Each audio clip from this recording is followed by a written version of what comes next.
Today we're going to go through the rest of the video on this crazy psychedelic caster. So this is a parts caster that I put together with a $100 kit and some Guyker parts that were provided. In the first video, if you missed that, you might want to catch up on that. The link is in the description. We went through the whole kit building process.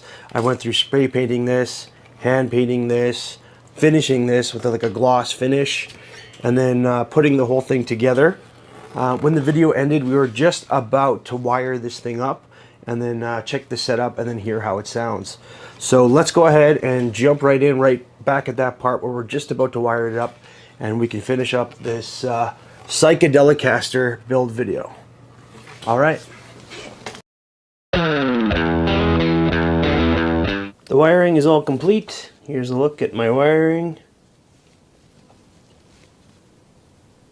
It's pretty straightforward. I downloaded a schematic from SeymourDuncan.com. They're a great little resource if you're looking for wiring schematics. They got a lot. Let's go ahead and check this with a multimeter to make sure it's working. So I plugged it in, it seems to be working. So on the bridge pickup, it's reading an 11.6, and then split, that brings it down to a 5.89. And then our neck position is reading a 7.39, and the middle position 4.56, or split a 3.30. So before I do a restring and a setup on this, I'm going to make sure that the frets are all good. Again, this is a cheap kit. This is just over $100 for this whole kit. So I want to make sure that the frets are where they need to be. Using my notch straight edge, the neck has no relief in it at all. It's dead straight. So that's good. That's where I like to set my guitars. Now I'm just going to check with a fret rocker, which is a machined, like, super level piece of steel, to see if there's any rocking in between the frets, because that means we have uneven frets and they might buzz if I get it down to the action that I want. So let's check.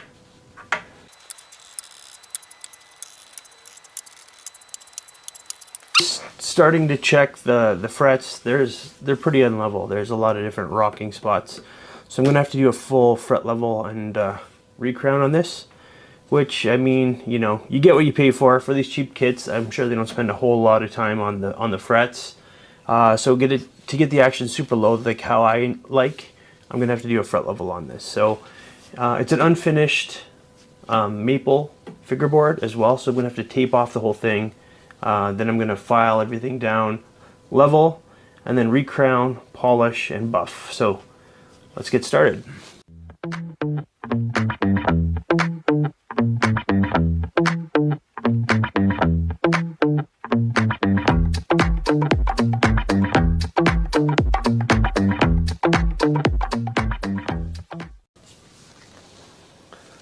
Have a look at the frets. So yeah, they're all now super shiny, super level, and super smooth. And it wasn't such a big job. It probably took about 20 minutes or so to do the fret level and polish and everything. So it wasn't an extensive job, just some frets were a little bit high. I've definitely seen worse on a lot higher end guitars. And I wanted to share a little trick for taping maple necks. So typically on maple necks you have to tape up the whole fretboard so it doesn't make a big mess on the maple once you're done doing fretwork, because it'll stain. But I like to put a strip of tape on the bottom here, so once I'm done doing the fretwork, instead of having to individually remove each piece of tape, I attach them all to this one strand that goes across the bottom.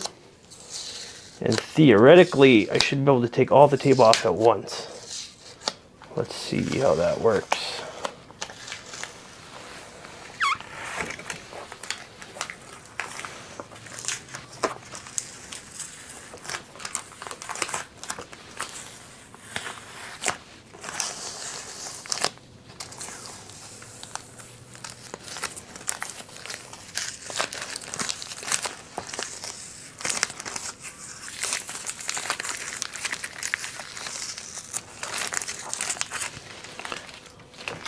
And there we go. So obviously you can't do it on this section because you can't put tape all the way across, but for the rest it worked really well. So now we've got this really nice shiny level frets, and the unfinished maple board isn't stained at all. When you spend $100 on a kit guitar, you expect it's going to need a little bit of work. This thing's been pretty good so far. Only thing really it needed was a fret level, but not even a major one. But this nut is cut like crazy high. So if you look at the action at the nut here, when I do the 3rd fret, this should be almost against that 1st fret. So this thing is crazy high. So what I'm going to have to do is use my fret files and file these down considerably. But what that's going to end up doing is the nut slots are going to be way too deep. So the string is basically going to be fully encased in that nut slot. And that can lead to tuning stability issues. So what I'm going to do, I'm going to file these down till they're exactly where I want them. Then when I use the 3rd fret, that the string is basically sitting right on top of that 1st fret. And then I'm going to Dremel the top to decrease the depth of those nut slots so that the string is basically just resting in the slot, not fully encased.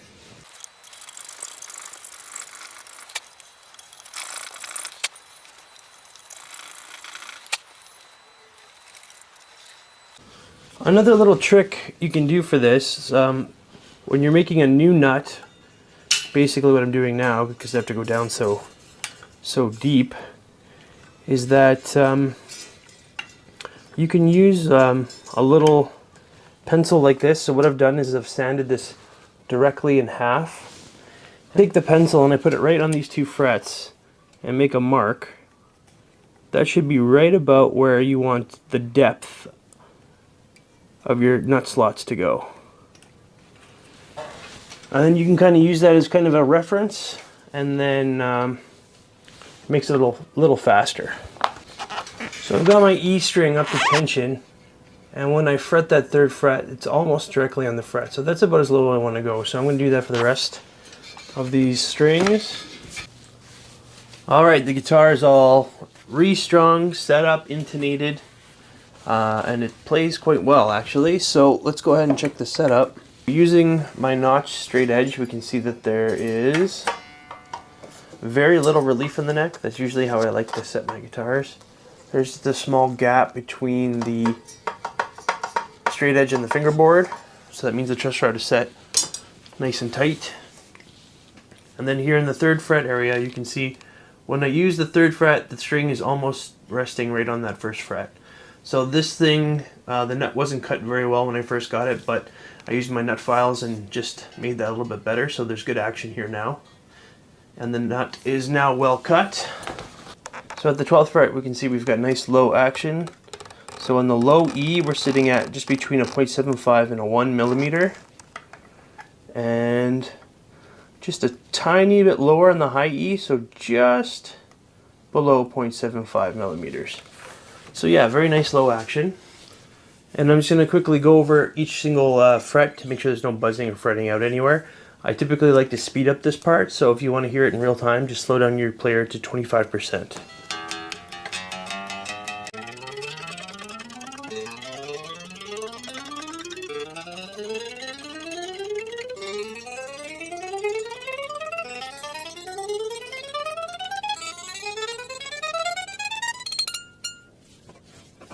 I did get some fretting out on these last 2 notes on the high E, but it's just because my pickup is a little bit high.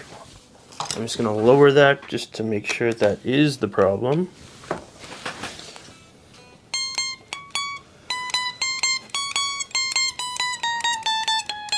Yeah, that was the problem. The pickup was just a tad too high.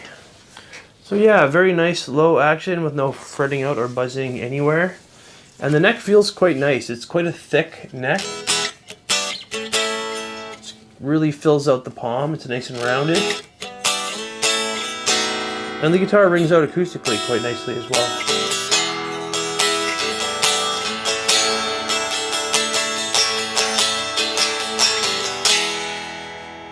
It's got good sustain. And as far as neck dive goes, this guitar stays right where it should. with, yeah, no neck dive. Alright, so now that the guitar is all done, let's go ahead and get some specs. So this thing's weighing in at just over 7 pounds, 7 pounds, 6.1 ounces, or 3.35 kilograms. And we've already did the pickup reading, so the bridge pickup was reading like a 12, and the neck pickup was reading just under 8, so like 7.6, something like that. And then when you split the bridge pickup, humbucker, it's about half that. I actually quite like the feel of this neck, so let's just check the dimensions again. So, it reads a 1.67 inches at the nut, or a 42.59 millimeters. And then at the 12th fret, that is a 2.07 inches, or a 52.66 millimeters. Neck depth of the first fret is a 0.895 inches, so quite chunky, or a 22.73 millimeters. And at the 12th fret, that goes up to 0.97 inches, or 24.69 millimeters. Alright, now this guitar is fully finished. I'm just going to review all the different parts and stuff that we used and what problems we had and just kind of how it turned out. So first, let's look at the headstock. I really like the look of these machine heads, and they do feel like really nice quality. They're super tight. The locking mechanism works really well. I really love locking tuners. They're super light too. They're very lightweight, and yeah, you just can't find kind of funky machine heads like these, so they're pretty cool. And then we've got our little string trees here. I mean, they're just string trees, but they do have a nice, cool aesthetic look to them. I do like the look of the kit headstock. It's kind of a step up from just a regular one. It's got that kind of shelf on the headstock there. And I did put my badge there. I'm still debating whether or not I want to put a little eyeball there. I'll think about it a little bit more. But I do like the headstock for the kit, and I like the machine heads. The nut is plastic.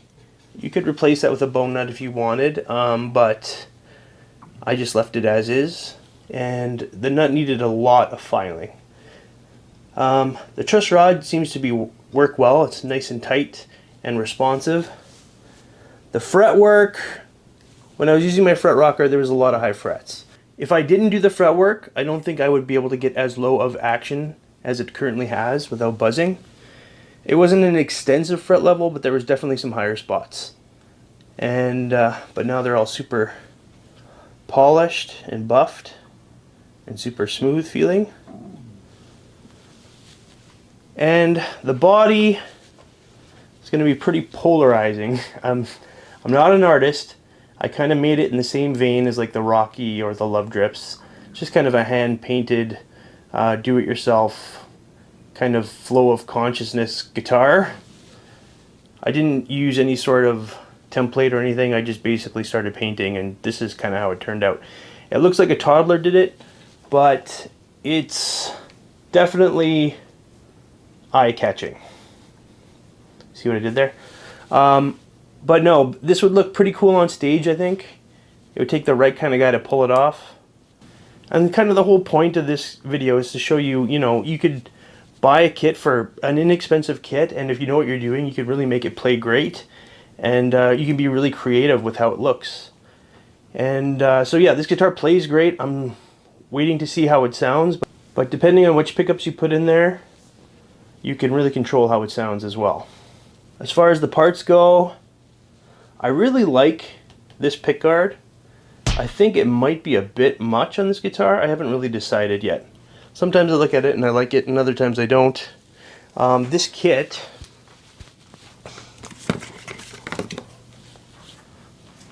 actually came with a white pickguard as well.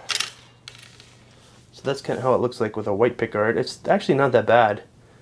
I think a cream pickguard would be even better than a stark white. Or it came with a black too. And actually black doesn't quite look that bad either. So I guess depending on how wacky you want to get. But this is a really nice resin pickguard in kind of a funky bowling ball swirl color. And I haven't really seen a pickguard like that, so it's nice and thick. Seems to be good quality.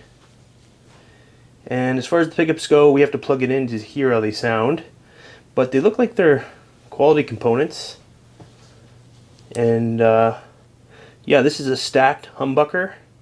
So it's like a single coil, two single coils stacked on top of each other. And the neck pickup had cloth wiring. I believe they're using Alnico magnets. So they're kind of vintage style pickups. So yeah, we have to see how they sound. I didn't end up using the Guyker bridge plate because it didn't have the top loader system for strings. Like the holes kind of drilled into this thing. But what I did use was the screws and the saddles. So I think that's kind of the most important part of the tail of the cavity plate is the saddles. So having a nice set of brass saddles on there is great. And I really like this control plate. It's the titanium one with kind of a very unique design on there. But I really like how this three-way switch slot is a little bit angled. Just gives us a little bit more style. And this eyeball is pretty cool for the coil split. I was happy with how that turned out. And yeah, look at the strap buttons. Yeah, all the Guyker parts seemed really high quality, and they're not too expensive. And they're pretty unique in terms of looks. There's a look at that neck plate. And another look at the machine heads. That's the Dopamine series. So yeah, thank you for Guyker for sending out these parts for this build. And I'm going to put a link in the description. That's my affiliate link. So if you go there and spend some money, the channel benefits from it a little bit. So if you could do that, if you're interested in these parts, that would be appreciated. And Guyker is also having a big Black Friday sale. So make sure you check them out because you can get a lot of cool parts for cheap. So as far as the finish goes, it's got that weird like textured finish because it didn't quite sit properly on this particular spray paint because it was that chalky kind of spray paint. I think that had to do with like the finish kind of resisting it in areas because the back isn't like that. And I used a different spray paint for the back. But it's just a quick and dirty, finish job with a spray can. But you can get some pretty decent results. Like from afar, this looks pretty good in terms of, finish quality. If you get close, you do have that weird bumpy nature to it. And on the back, it doesn't have that though. And there's no like drips or anything else like that. So it's pretty well done in the back. And the sides are not bad. There's a couple spots where the paint came off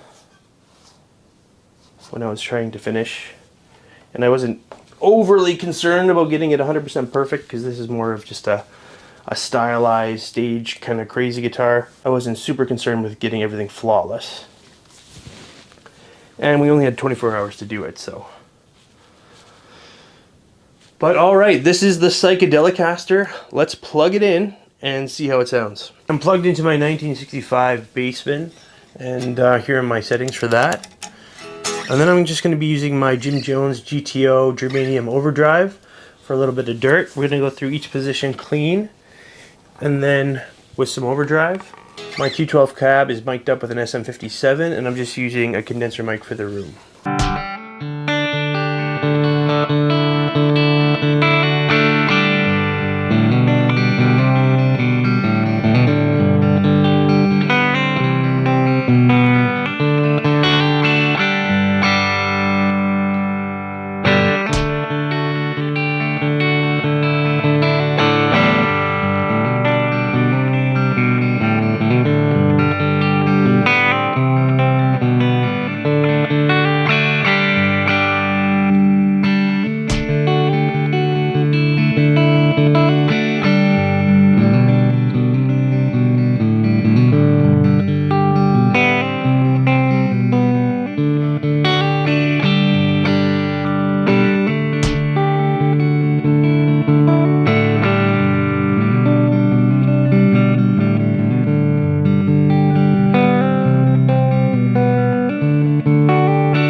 So, final thoughts on the Psychedelicaster.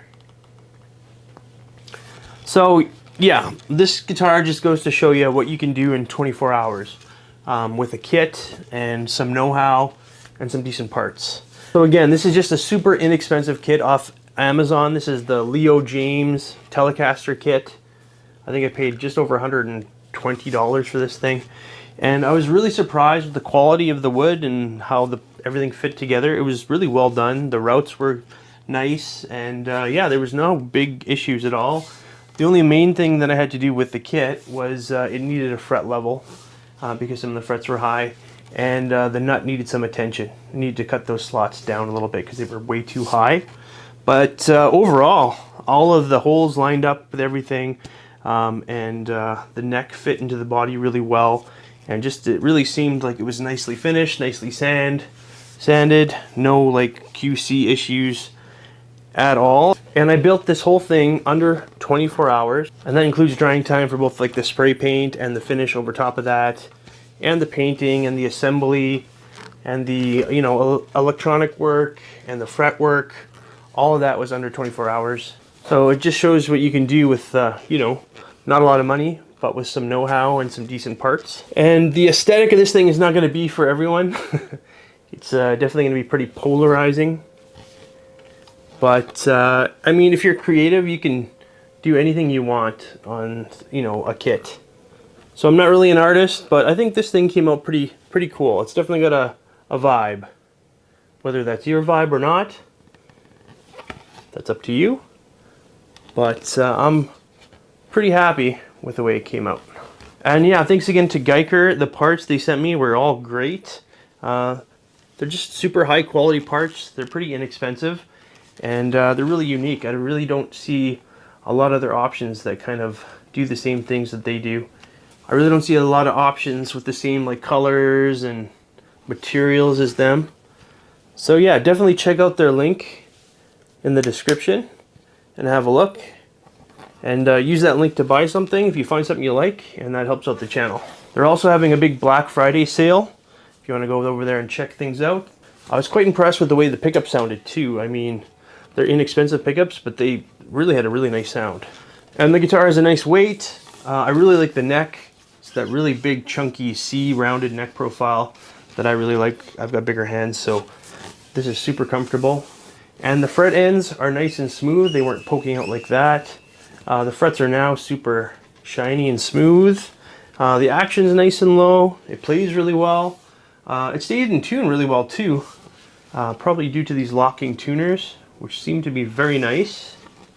And the nut is way better cut now. Overall, it's just a really nice feeling playing guitar. And if you're into the way it looks, it's quite striking as well. But that's going to be it for today. Thank you for tuning in to Boechler Guitars and Repair, and I'll have more for you really soon. Thanks a lot.